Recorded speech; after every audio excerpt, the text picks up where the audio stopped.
So last day जितना पढ़ाया था हम लोगों ने उसी बेसिस पे कुछ क्वेश्चन करते हैं, ठीक है। हम क्वेश्चन लिखेंगे, तुमको बस प्रोडक्ट लिखना है, नो मैकेनिज्म, ठीक है। Okay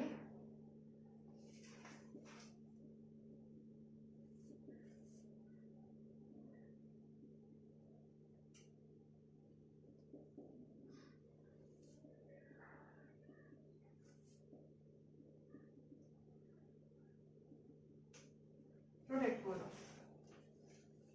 CO2 2Na2OH 2 molecule of CO2, 2 molecule of NaOH and CH3 C2H5, क्योंकि इन दोनों के ऊपर डॉट बनेगा, है ना। ओके और कोई प्रोडक्ट निकल सकता है इसमें से? H2, हाँ H2 आगे बोलो, आगे आगे। Major product, minor product, this is the first product. CH3 और C2H5 है ना। अच्छा, ध्यान देने वाली बात यहाँ पे ये है, अभी तक हम लोग जितना भी रिएक्शन कर रहे थे उसमें इवन नंबर ऑफ कार्बन निकल रहे थे, इसमें क्या है? ऑड नंबर, प्रोपेन, ठीक है। तो इलेक्ट्रोलाइसिस मेथड से हम लोग करके odd propane, odd number of carbon atom भी निकाल सकते हैं एज अ प्रोडक्ट। और वो प्रोडक्ट कैसा होगा? मेजर या माइनर? मेजर। और ये दोनों माइनर, है ना। चलो नेक्स्ट।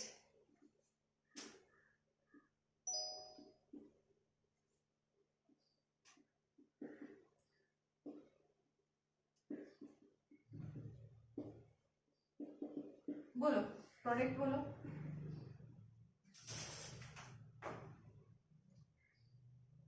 NaOH वो तो पक्का होगा। 2NaOH plus 2 molecule of CO2 and bisphenol. Very nice.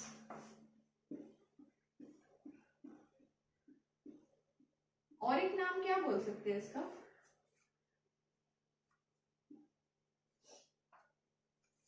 बिससाइक्लोहेक्सेन बोल सकते हैं। हेक्सेन क्यों? हेक्सेन क्यों? कहाँ डबल बॉन्ड लगा मैंने? बिससाइक्लोहेक्सेन। ओके चलो नेक्स्ट प्रोडक्ट बताते जाओ।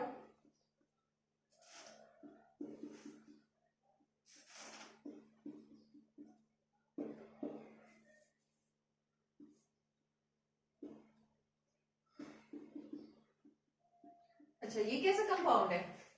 ये इंटर था और ये इंट्रा मॉलिक्यूलर, क्योंकि एक ही के अंदर इलेक्ट्रोलाइसिस होगा, ठीक है। एक ही मॉलिक्यूल में इलेक्ट्रोलाइसिस होगा, ठीक है। तो इसका प्रोडक्ट क्या बनना चाहिए? यहाँ पे डॉट, यहाँ पे dot.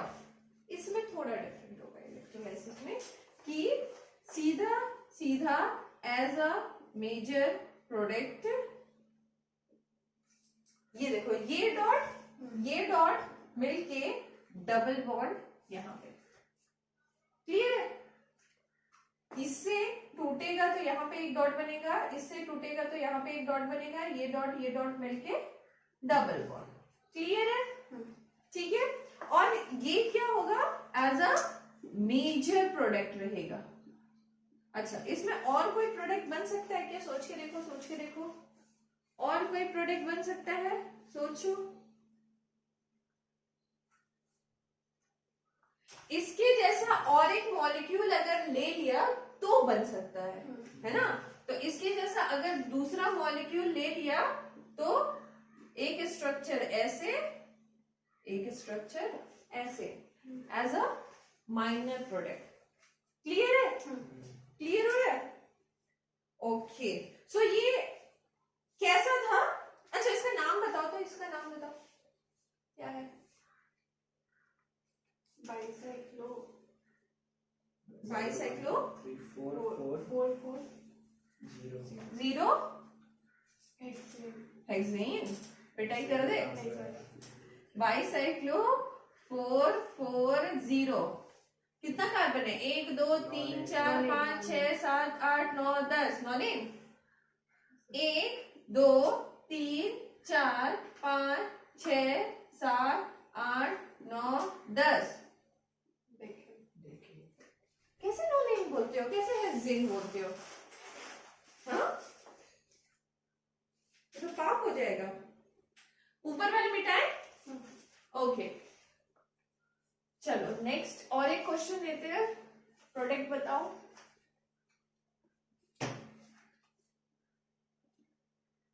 CH2 COO Na, CH2 COO Na, electrolysis in the presence of water। बोलो प्रोडक्ट क्या बनेगा?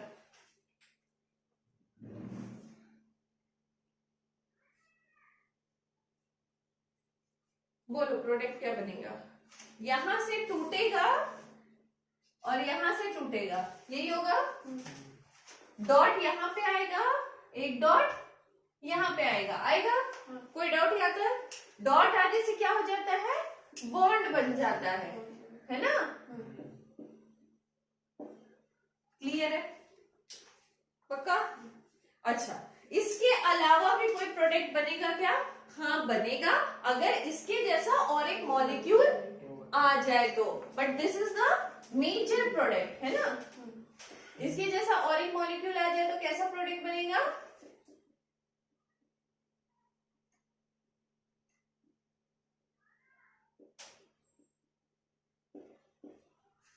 ऐसा प्रोडक्ट बनेगा कुछ। क्लियर है? पक्का? समझ आ रहा है ना? मिटाया जाए? ओके, नेक्स्ट एक और क्वेश्चन देते हैं और उसको कॉपी में करके बताओ मुझे कैसे बनेगा प्रोडक्ट।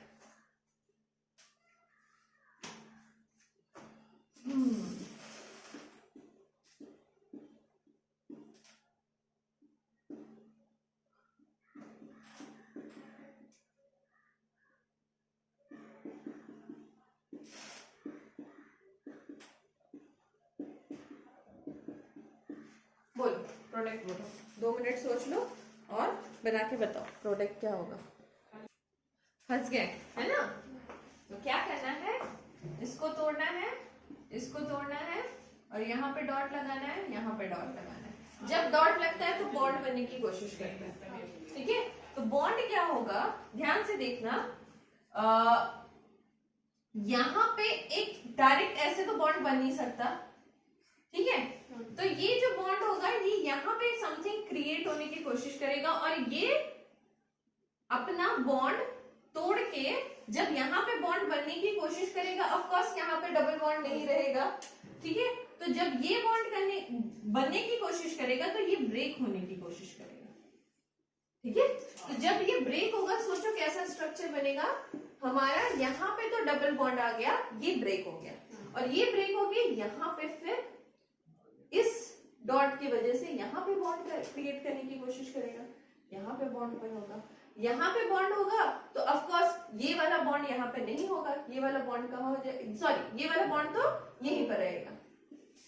क्लियर है? ये डॉट की वजह से यहाँ बॉन्ड बनने की कोशिश करेगा, ये बॉन्ड रहेगा तो ये बॉन्ड तो पक्का नहीं रहेगा, तो ये ब्रेक होने की कोशिश करेगा।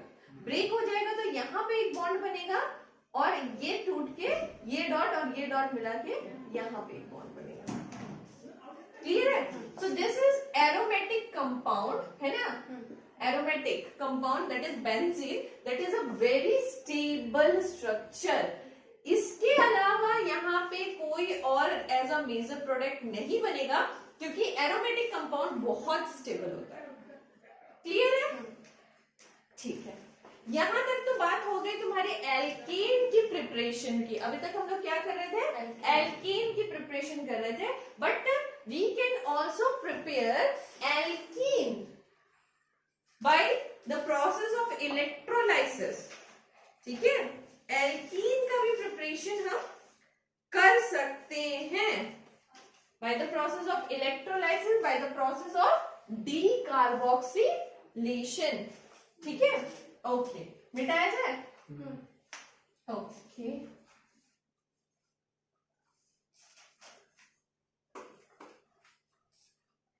सो प्रिपरेशन ऑफ एल्कीन कैसे किया जाए? एल्कीन प्रिपरेशन, ध्यान से देखना, हम लोग इसमें लेंगे क्या? हम लोग इसमें लेंगे डाइसोडियम सक्सीनेट। डाइसोडियम सक्सीनेट क्या होता है? पहले सक्सीनेट क्या होता है ना? सक्सीनेट का स्ट्रक्चर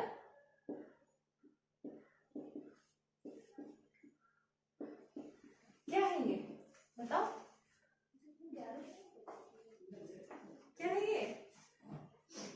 ये पढ़े हुए हैं यार, नोमेनक्लेचर बताओ क्या है ये? Ethane 1,2 dicarboxylic acid. ठीक है, उसको क्या बोलते थे? उसको सक्सीनेट भी बोलते थे, है ना, एज अ कॉमन नेम। ठीक है, अब बोला मैंने क्या बनाने के लिए? डाइसोडियम, है ना, सक्सीनेट लेने बोला। तो सक्सीनेट के स्ट्रक्चर में H हटा के सोडियम डाल दो, तो ये हो गया डाइसोडियम सक्सीनेट। क्लियर है? ठीक है, अब डाइसोडियम सक्सीनेट का जब हम इलेक्ट्रोलाइसिस कराएंगे, ध्यान से देखना, तो ये बॉन्ड ब्रेक हो जाएगा, है ना? ब्रेक होगा तो यहाँ डॉट आएगा, यहाँ डॉट आएगा। बताओ डबल बॉन्ड बनेगा कि नहीं बनेगा? बनेगा ना, डॉट डॉट बॉन्ड बना लेगा। ठीक है, तो इस तरह से प्रिपरेशन हो गया तुम्हारा इथीन का। क्लियर है? तो सिर्फ हम CH3 CH2 CH2, ठीक है। तो इस तरह से हम लोग क्या कर सकते हैं? इथीन का प्रिपरेशन कर सकते हैं, साथ ही साथ एल्काइन का प्रिपरेशन भी कर सकते हैं बाय द सेम प्रोसेस। ठीक है, एल्काइन के प्रिपरेशन में हमको क्या देना है? डाइसोडियम मैलेट, याद है? Disodium mallet. पहले मैलेट बताओ क्या था? मैलेट का स्ट्रक्चर याद है? या फ्यूमरेट? सब भूल के बैठे हुए हो। What is maleate? This is maleate. ठीक है, अब डाइसोडियम मैलेट बोला तो यहां से H हटा के Na कर दो। ठीक है, और इसका अगर हम इलेक्ट्रोलाइसिस करवाएंगे in the presence of H2O, तो तुमको भी पता है यहाँ से बॉन्ड टूटेगा, यहाँ से बॉन्ड टूटेगा, तो ये इस पे डॉट और बन जाएगा C ट्रिपल बॉन्ड CH। ठीक है, क्लियर है? तो इस तरह से इथाइन का प्रिपरेशन भी हो गया। समझ आया? तो ये जो प्रोसेस है डीकार्बोक्सिलेशन या फिर इलेक्ट्रोलाइसिस का प्रोसेस, इसमें हम लोग एल्केन, एल्कीन, एल्काइन तीनों का प्रिपरेशन कर सकते हैं।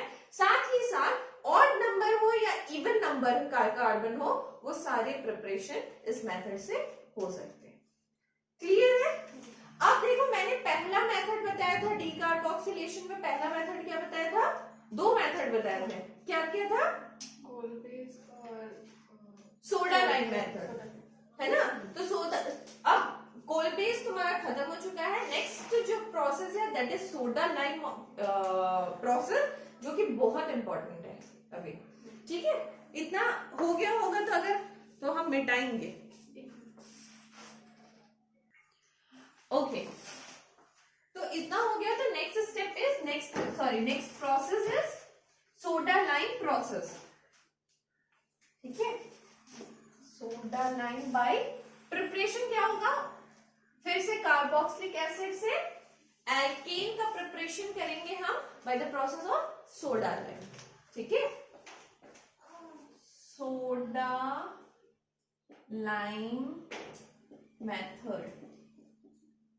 फिर क्या करेंगे हम लोग इसमें अगेन डी कार्बोक्सिलेशन वाला प्रोसेस करेंगे, है ना। डी कार्बोक्सिलेशन, कार्बन डाइऑक्साइड निकल जाएगा तो R और H बन जाएगा, मतलब कार्बोक्सिलिक एसिड से हम लोग प्रिपरेशन अगेन एल्केन का ही करेंगे। ठीक है, एल्केन का प्रिपरेशन करेंगे but with the help of soda lime. अच्छा, सोडा लाइम क्या होता है? What is soda lime? Soda plus lime, है ना, है ना, सोडा प्लस नींबू, ये होता है। हाँ, मुंडी भी खिला रहे हैं। What is soda? सोडा हम लोग अगर केमिस्ट्री में बोल रहे हैं तो किसको बोल रहे हैं बताओ? कॉस्टिक सोडा हो, है ना। What is the formula of caustic soda? बचपन का क्वेश्चन है, बोलो बोलो।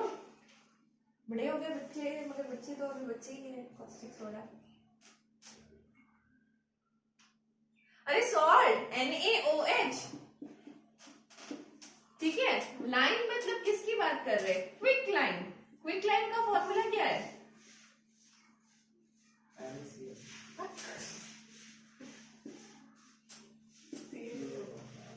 ठीक है, ठीक है। तो यहाँ पे हम लोग करने वाले हैं सोडा लाइम का यूज करके डी कार्बोक्सिलेशन।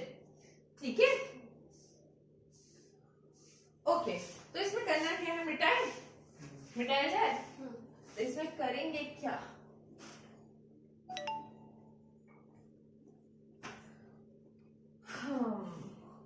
अच्छा, sodium salt of carboxylic acid कैसे बनाया जाए? Sodium salt of carboxylic acid कैसे बनाया जाए बताओ तो? रोशन बता सकते हो? कार्बोक्सिलिक एसिड कैसे बनाया जाए? पहले तो कार्बोक्सिलिक एसिड लेंगे बाबू, है ना। तो RCOOH, ठीक है, एक कार्बोक्सिलिक एसिड हमने ले लिया। साथ में हमको क्या लेना पड़ेगा? सोडियम सॉल्ट बनाना है तो NaOH का इस्तेमाल करना पड़ेगा। तो ये हो जाएगा RCOONA, है ना। इतना दिमाग लगाने वाली चीज ही नहीं। ठीक है, अब मान लो हम लोग ये जो है दिस सोडियम सॉल्ट, इसको मान लो हम CH3COONA लिखते हैं, कोई दिक्कत किसी को? ठीक है, इसको in the presence of NaOH and CaO क्या यूज कर रहे हैं? Soda lime. सोडा लाइम को यूज करके हीट करेंगे। ठीक है, अब हीटिंग का टेम्परेचर अलग अलग बुक में अलग अलग दिया रहता है, बट अप्रोक्सीमेटली 350 डिग्री सेल्सियस में हीट किया जाएगा।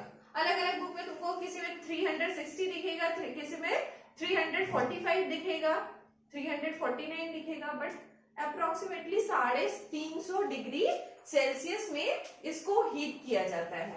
तो ध्यान से देखना क्या होगा, बोलो क्या हो गया? बोलो क्या हो गया? Na2 CO3, है ना। बचा क्या मेरे पास? CH4। अब तक हम कह रहे थे कि मीथेन का प्रिपरेशन नहीं हो सकता, methane can not be prepared, methane can not be prepared, but इस मेथड से हम मीथेन का प्रिपरेशन कर सकते हैं। अंडरस्टूड? अच्छा, ध्यान से देखना, एक और गौर करने वाली बात है, यहां पे कार्बन का नंबर कितना था? 1 2। ठीक है, यहां पे कार्बन का number as a product, major product हमारे पास कितना आया? 1। तो अगर हमको डिग्रेडेशन ऑफ कार्बन करना है तो हम इस मेथड का इस्तेमाल कर सकते हैं। अगर कार्बन के नंबर में हमको कटौती करनी है तो इसका इस्तेमाल कर सकते हैं। ओके, तो इसको क्या बोलते हैं, इस प्रोसेस को बोलते हैं डिसेंट ऑफ कार्बन। कार्बन की नंबर काउंटिंग घट गई, या फिर degradation, degradation of carbon. Clear है? ओके, सपोज तुमको क्वेश्चन दिया गया कैसा, C2H5OH को आपको क्या बनाना है, CH3OH। ठीक है, सपोज क्वेश्चन में कन्वर्जन में ऐसा दिया गया C2H5OH को आपको CH3OH बनाना है, तो यहाँ पे दिख ही रहा है कि कार्बन के नंबर को हमको कम करना है, तो हम लोग क्या प्रोसेस यूज करेंगे, soda lime method. Soda lime method के लिए सबसे पहले हमको क्या करना पड़ेगा, इस एल्कोहल को कन्वर्ट करना पड़ेगा कार्बोक्सिलिक एसिड में या सॉल्ट ऑफ समथिंग में। ठीक है, तो कार्बोक्सिलिक एसिड में हम लोगों को इसको सबसे पहले कन्वर्ट करना पड़ेगा। अब एक ब्ला ब्ला करके कन्वर्जन कर देंगे, ब्ला ब्ला वाला जो चीज है वो बाद में बताते हैं। ठीक है, ब्ला ब्ला करके कन्वर्जन कर दिया, उसके बाद हम लोगों ने क्या लगाया, हम लोगों ने ये NaOH लगाया, क्विक लाइन। ठीक है, और NaOH और CaO लगा के हीट कर लिया, हीट कर लिया तो क्या हो जाएगा मेरा CH3, सॉरी यहाँ पे बन जाएगा CH4, है ना, इससे तो CH4 बनेगा, फिर ब्ला ब्ला करेंगे फिर तो बन जाएगा। तो ये जो ब्ला ब्ला वाली चीजें हैं वो बाद में बताते हैं, बट अंडरस्टैंड वाली चीजें ये है कि अगर मुझे कार्बन के नंबर में कटौती करनी है तो मुझे ये सोडा लाइम मेथड को यूज करना है। क्लियर है? दिमाग में घुस रहा है कुछ? ठीक है, इतना अगर नोट करना चाहते हो तो नोट करो, अदरवाइज रफ करेंगे, बढ़ा जाए आगे। तो कार्बन का नंबर कम करना है ना इस प्रोसेस से। ओके,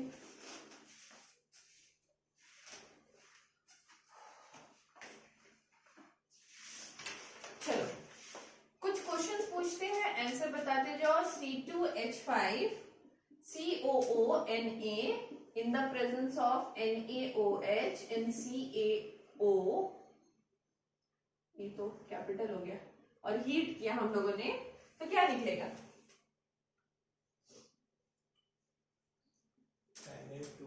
Na2 CO3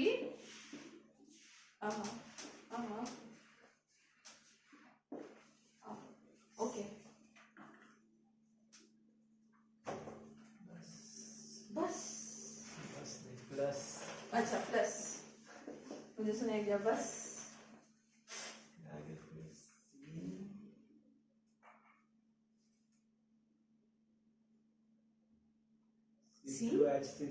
C2H6 इतना क्यों घबरा रहे थे? यहाँ पर 2 और 3 कार्बन है, 3 से 2 कर देना है और H को 1 बढ़ा देना है, यही काम करना है।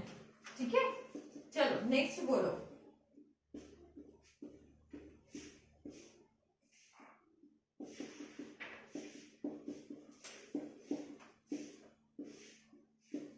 बोलो,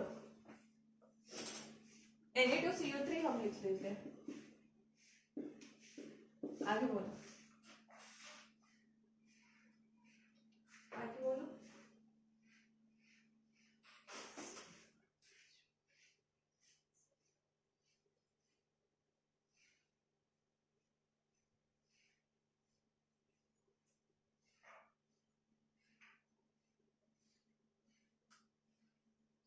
वो बेंजीन वाला वो COO N की जगह H लग जाएगा। कुछ नहीं लगेगा भाई, ये उड़ जाएगा, है ना, और ये कार्बन अलग हो जाएगा, बस बेंजीन रिंग बच जाएगा मेरे पास। क्लियर है? क्लियर है? फिर वो H, कौन सा H? ऐड वाला, वो वाला, ये वाला, ये वाला का मैकेनिज्म अभी समझेंगे। ठीक है, अच्छा डाउट आया, वो मैकेनिज्म अभी समझाएंगे। अभी बस यहां तक हमको समझने के लिए कहा मैंने कि कार्बन का नंबर डिक्रीज हो जाएगा और हाइड्रोजन का नंबर एक बढ़ जाएगा। कार्बन का नंबर डिक्रीज हो गया और हाइड्रोजन का नंबर बढ़ना इसमें बताइए, ठीक है। वो मैकेनिज्म से बहुत अच्छा क्लियर होगा वो सारी चीजें, ठीक है। ओके, सपोज एक क्वेश्चन तुमको ऐसे दिया, ठीक है, एग्जाम्पल सपोज ये क्या है बताओ, कौन बताएगा? सोनल नहीं बताएगी इस बार, क्वेश्चन बताओ क्या है ये? 1 मीथेन बेंजीन। सोनल बताओ। टॉलरेंस। टॉलुइन, कल में सीखे थे टॉलुइन, है ना।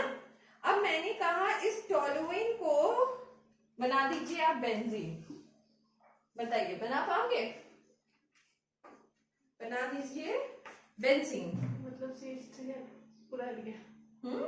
CH3 उड़ गया। उड़ गया, उड़ेगा, उड़ेगा क्यों नहीं, क्योंकि हम लोग सोडा लाइम मेथड यूज करेंगे। किसी तरह से हम इसको बना देंगे क्या, कार्बोक्सिलिक एसिड के रूप में सबने, ठीक है।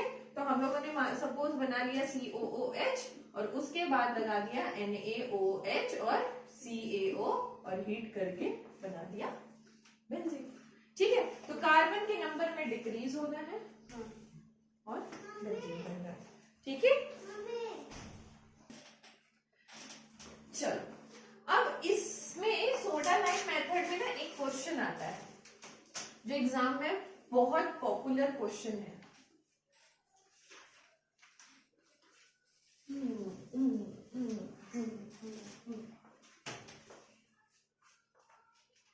क्वेश्चन कुछ ऐसा आता है कि suppose A is something like this, ठीक है, and B is something like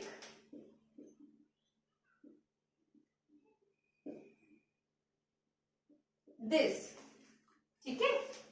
तो क्वेश्चन पूछता है rate of soda lime process is more in which compound. Question समझ में आया? या फिर इसको ही घुमा के क्वेश्चन देगा rate of decarboxylation process is more in which compound। क्या समझ में आया? Rate of soda lime process किसमें बहुत जल्दी होगा, किसमें कम होगा, ठीक है। अभी तक तो प्रोडक्ट प्रोडक्ट प्रोडक्ट प्रोडक्ट क्या हो रहा था, बट रेट कैसे डिफाइन होगा? Rate only and only mechanism से ही क्लियर होता है, ठीक है। तो मैकेनिज्म इसका समझना पड़ेगा, तब हम रेट बता पाएंगे, ठीक है। मिटाया जाए इसको, ये मिटा रहे हैं बस, बाकी वो दोनों रहने दे रहे हैं, ओके। चलो मैकेनिज्म समझते हैं, फिर हम एग्जाम्पल के रूप में मैकेनिज्म देंगे तो क्वेश्चन का आंसर दोगे, ठीक है। सपोज मेरे पास ऐसा कोई कंपाउंड है और उसका मैंने NaOH के साथ और CaO के साथ हीट किया, तो मुझे क्या मिलने वाला है? Na2CO3 प्लस RH, इतना सबको पता है, ठीक है। अब ये जो एक्चुअली में इसमें क्या हो रहा है, देखो RCOONA जो है वो जब NaOH के साथ रिएक्ट करता है तो ये डिसोशिएट हो जाता है, ठीक है। डिसोशिएट होके क्या बना देगा? RCO minus and Na+। ठीक है, अब एक और क्वेश्चन इसमें आता है कि हम NaOH कैसा ले, NaOH क्यों ले रहे हैं और NaOH के अलावा कोई और बेसिक मीडियम क्यों नहीं ले रहे हैं। तो इसका कारण ये है कि अगर हम NaOH के अलावा कोई और बेसिक मीडियम ले तो ये जो पॉजिटिव होगा ना, देखो एक जगह पे कहीं तुमको आगे चल के मिलेगा कि ये एक्वस सॉल्यूशन में हो रहा है, ये जो पूरा प्रोसेस है वो एक्वस सॉल्यूशन में हो रहा है। तो Na+ जो होगा वो वाटर के CO- जो है वो वाटर से H+ आयन गेन करके फिर ये प्रोडक्ट बना सकता है। ठीक है, तो अगर basic medium as a NaOH लेते हैं तो ये दोबारा रिवर्सिबल नहीं जाएगा, इसीलिए हम लोग as a basic product NaOH को लिया करते हैं। ठीक है, तो ये डिफरेंशिएट हो गया, मतलब डिसोशिएट हो गया। अब डिसोशिएट होने के बाद क्या होगा, इसका स्ट्रक्चर अगर मैं ऐसा कुछ बना रही हूँ या फिर ऐसा बना रही हूँ, ठीक है, बना सकती हूँ ना, RCO। ठीक है, तो यहां पे हीटिंग प्रोसेस हो रहा है। ओके, अगर हीटिंग प्रोसेस, अगर हम इसको हीट करेंगे तो क्या होगा, ये बॉन्ड टूटने की कोशिश करेगा। जब किसी भी कंपाउंड को हीट करते हैं तो क्या होता है, बॉन्ड टूटने की कोशिश करता है। अगर बॉन्ड टूटने की कोशिश करेगा तो क्या होगा कि ये वाला जो बॉन्ड टूट के यहां पे शिफ्ट होने की कोशिश करेगा। ध्यान से सुनना, ये वाला जो बॉन्ड टूट के यहां पे शिफ्ट होने की कोशिश करेगा।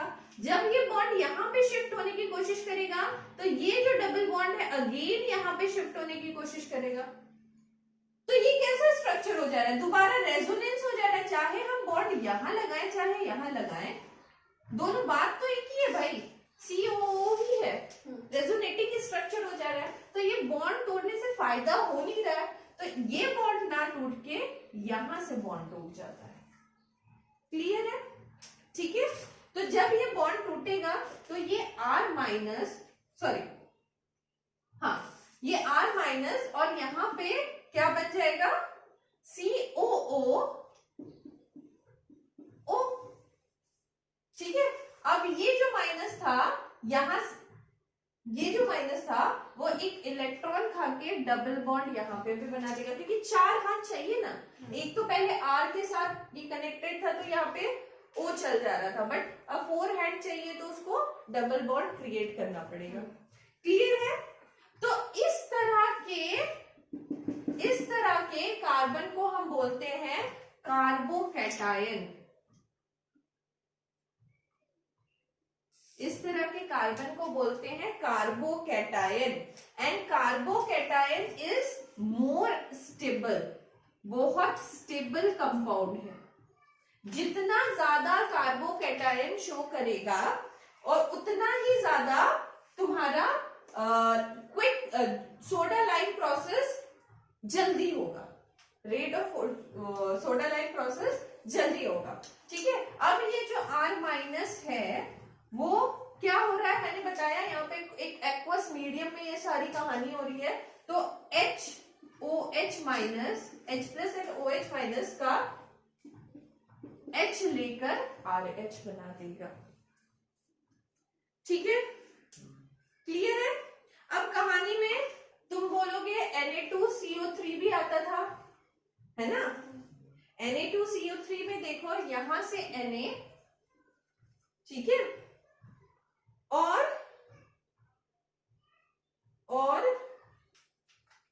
यहां का Na, ठीक है, ये दोनों मिलके तुम्हारा बना देता है Na2 और CO और यहां से भी ऑक्सीजन मिल रहा है तो CO3। ठीक है, और ये H तो चला गया उसके पास। ठीक है,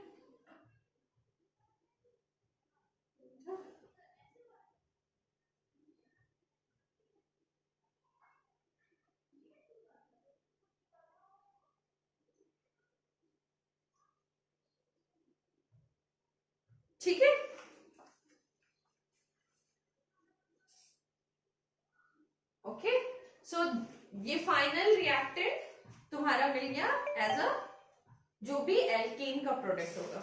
अगर फिर से समझना चाहते हो तो ध्यान से फिर से सुनो, फिर से एक बार समझा देते हैं। ये कंपाउंड जब NaOH के साथ और CaO के साथ हीट होगा तो Na2CO3 और RH मिल जाएगा, इतना क्लियर था। इसका ब्रेकिंग कैसे होगा? ब्रेक होगा तब किसके प्रेजेंस में? NaOH के प्रेजेंस में। NaOH ही क्यों लेते हैं हम लोग? क्योंकि ये सारा जो काम हो रहा है वो एक एक्वस मीडियम में हो रहा है। अगर एक्वस मीडियम से को अगर हम तोड़ेंगे तो H और OH माइनस रिलीज होता है, तो ये जो माइनस है ये H को लेकर फिर अगेन ही कंपाउंड बना सकता है, इसीलिए NaOH लेते हैं ताकि वो बेसिक मीडियम जो हो वो रिवर्सिबिलिटी को रोक सके। ठीक है, अब ये इसमें क्या होगा? ये R एज अ कार्बोकैटायन टूट जाएगा और COOO अलग हो जाएगा।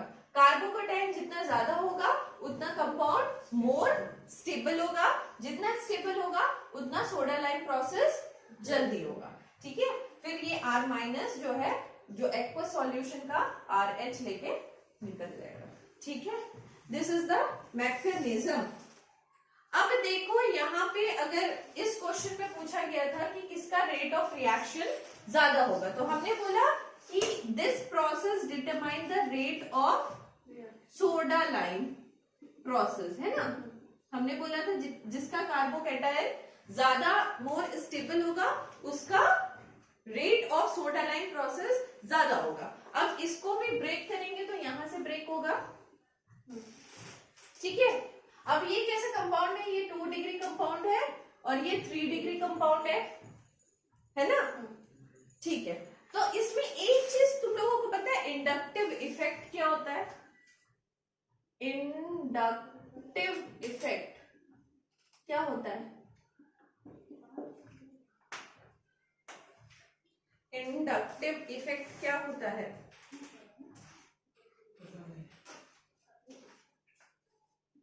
नेगेटिव नेगेटिव, इतना क्लियर है? नेगेटिव नेगेटिव होगा। अब देखो यहां पे H3 है, ये बनना चाहता है नेगेटिव की तरफ बढ़ना चाहता है, बढ़ेगा ये H पॉजिटिव है, ये पॉजिटिव है तो ये नेगेटिव की तरफ बढ़ेगा, तो यहाँ पे नेगेटिविटी ज्यादा क्रिएट होगी।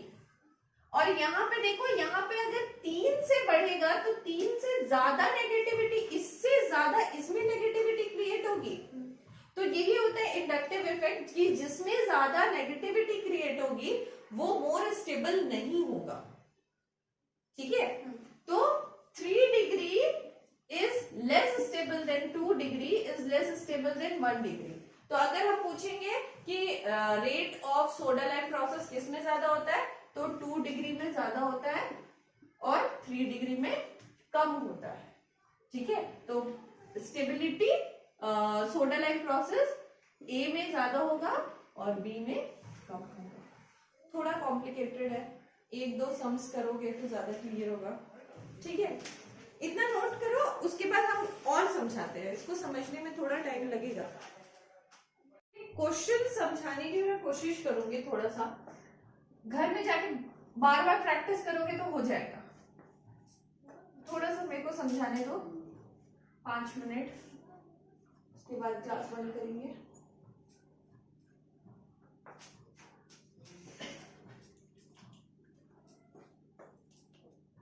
ओके, क्वेश्चन नंबर 2 कैसा है? एक प्रोडक्ट ऐसा कुछ कंपाउंड दिया हुआ है तुम्हारा,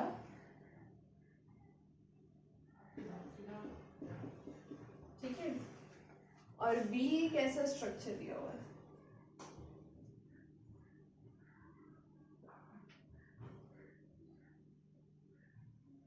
ठीक है, और इसमें से पूछा है कि more soda lime process, rate of soda lime process किसमें ज्यादा होगा, रेट ऑफ डीकार्बोक्सिलेशन किसमें ज्यादा होगा। ठीक है, अब देखो इसमें डिग्री डिग्री की बात तो आती नहीं है क्योंकि यहाँ पे भी एक मतलब 1 डिग्री से कनेक्टेड है, यहाँ पे भी 1 डिग्री से कनेक्टेड डिसोशिएट होगा, यहाँ पे भी नेगेटिव चार्ज और यहाँ पे भी नेगेटिव चार्ज क्रिएट होगा, सॉरी, ठीक है ना। अब देखो कैसे इसको फाइंड आउट करते हैं। ये कैसा बॉन्ड है, इसको क्या बोलते हैं, इसको बोलते हैं पाई बॉन्ड। पिछला चीजों को याद करो, इसको बोलते हैं पाई बॉन्ड और इसको क्या बोलते हैं, सिग्मा बॉन्ड, है ना, सिग्मा बॉन्ड। तो ये पाई बॉन्ड है, वो सिग्मा बॉन्ड है और यहाँ पे लोन पेयर है ना, क्लियर है। Pi bond, sigma bond, lone pair, ठीक है। और अगर यहां पे भी ओके, ये जो बॉन्ड अगर हम हटाएंगे और इसको तोड़ने की कोशिश करेंगे तो यहां पे भी अगर ये वाला बॉन्ड दे देंगे तो नाम चेंज होगा क्या कंपाउंड का, नहीं, क्योंकि 1 से शुरू होता है, यहाँ पे भी 1 से शुरू होता है, यहाँ पे भी। तो ये एक रेजोनेटिंग स्ट्रक्चर दिखा रहा है, रेजोनेंस दिखा रहा है, क्लियर है, समझ आया। Pi bond pi bond, sigma bond, lone pair. अगर वहां से भी देखेंगे, अगर यहाँ पे भी डबल बॉन्ड इसको रेजोनेट कर दिए, ठीक है, ये वाला डबल बॉन्ड उठा के यहाँ पे डाल दिया सपोज, तो ये भी हो जाएगा pi bond, sigma bond and lone pair, एक रेजोनेटिंग स्ट्रक्चर दिखा रहा है, क्लियर। यहाँ पे देखो, यहाँ पे है pi bond, sigma bond and lone pair, clear है। अगर ये वाला स्ट्रक्चर हम उठा के यहाँ पे लाते हैं डबल बॉन्ड, क्या ये रेजोनेंस दिखाएगा, नहीं। जो रेजोनेंस दिखाता है वो मोर स्टेबल होता है, तो स्टेबिलिटी इसकी ज्यादा, तो सोडा लाइम प्रोसेस करने की रेट जो होगा वो भी ज्यादा। इसमें क्लियर हुआ, ठीक है। चलो दूसरा एक एग्जांपल लेते हैं। स्ट्रक्चर कुछ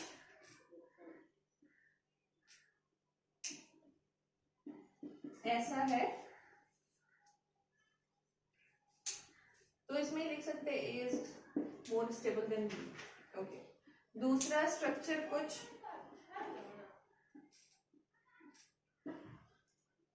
ऐसा है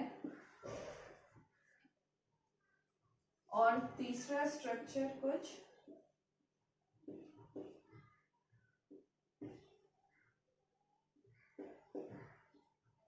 ठीक है, ऐसा। सोचो इसमें कैसे होगा, कैसे हम बताएंगे कि किसमें ज्यादा कौन सा स्टेबल रहेगा, सोच के देखो।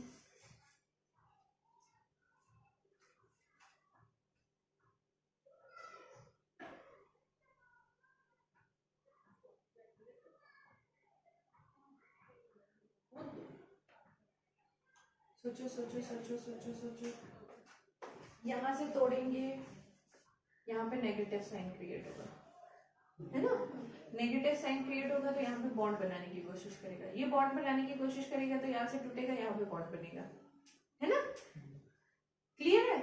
या फिर हाँ, ये होने वाला है ना,